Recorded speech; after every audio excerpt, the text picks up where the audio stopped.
नमस्कार दोस्तों, स्वागत है आपका हमारे चैनल भक्ति ज्ञान में। दोस्तों, भाद्रपद मास की शुक्ल पक्ष की तृतीया को हरतालिका तीज का त्योहार मनाया जाता है।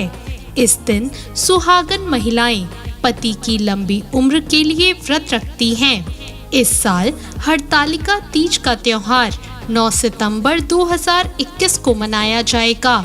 सबसे पहले इस व्रत को माता पार्वती ने भगवान शिव के लिए रखा था। तो सुनते हैं हरतालिका तीज की व्रत कथा। दोस्तों, हरियाली तीज व्रत कथा के अनुसार शिव जी ने माता पार्वती को इस व्रत के बारे में विस्तार पूर्वक समझाया था। माँ गौरा ने माता पार्वती के रूप में हिमालय के घर जन्म लिया था। बचपन से ही माता पार्वती भगवान शिव को वर के रूप में पाना चाहती थी और उसके लिए उन्होंने कठोर तप किया। 12 सालों तक निराहार रहकर उन्होंने कठोर तप किया। ये सब देखकर उनके पिता बहुत दुखी थे। एक दिन नारद जी ने उनके पिता से आकर कहा कि पार्वती के कठोर तप से प्रसन्न होकर भगवान विष्णु आपकी पुत्री से विवाह करना चाहते हैं।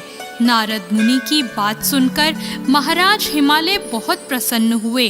उधर भगवान विष्णु के सामने जाकर नारद मुनि बोले, महाराज, हिमालय अपनी पुत्री पार्वती का विवाह आपसे करवाना चाहते हैं।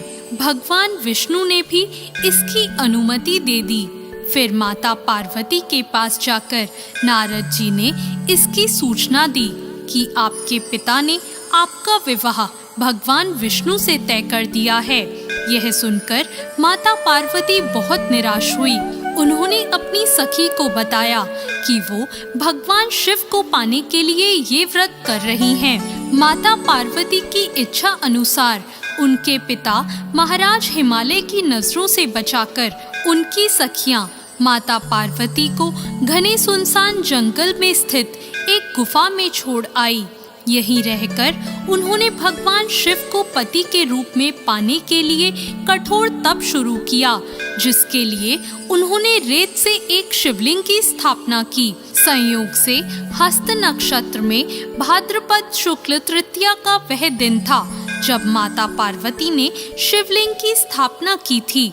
इस दिन निर्जला उपवास रखते हुए उन्होंने रात्रि में जागरण भी किया था। उनके कठोर तप से भगवान शिव प्रसन्न हुए और माता पार्वती को उनकी मनोकामना पूर्ण होने का वरदान दिया।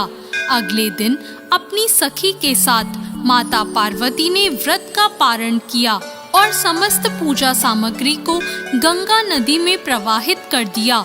उधर माता पार्वती के पिता भगवान विष्णु को अपनी बेटी से विवाह करने का वचन दिए जाने के बाद पुत्री के घर छोड़ देने से व्याकुल थे।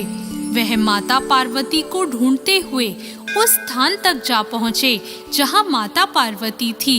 इसके बाद माता पार्वती ने उन्हें अपना घर छोड़ देने का कारण बताया और भगवान शिव से विवाह करने का अपना संकल्प और भगवान शिव द्वारा मिले वरदान के बारे में भी बताया। इसके बाद माता पार्वती के पिता हिमालय ने भगवान विष्णु से माफी मांगी और वे भगवान शिव के साथ माता पार्वती के विवाह के लिए राजी हो गए। कुछ समय बाद उन्होंने माता पार्वती का विवाह भगवान शिव के साथ पूरे विधि विधान पूर्वक करवा दिया। मान्यता है कि इस दिन जो महिलाएं विधि विधान पूर्वक और पूर्ण निष्ठा से इस व्रत को करती हैं, वे मन चाहे वर को प्राप्त करती हैं। साथ ही यह पर्व दाम्पत्य जीवन में खुशी बरकरार रखने के उद्देश्य से भी मनाया जाता है। दोस्तों, ऐसी और कहानियों के लिए हमारे चैनल भक्ति ज्ञान को सब्सक्राइब करें।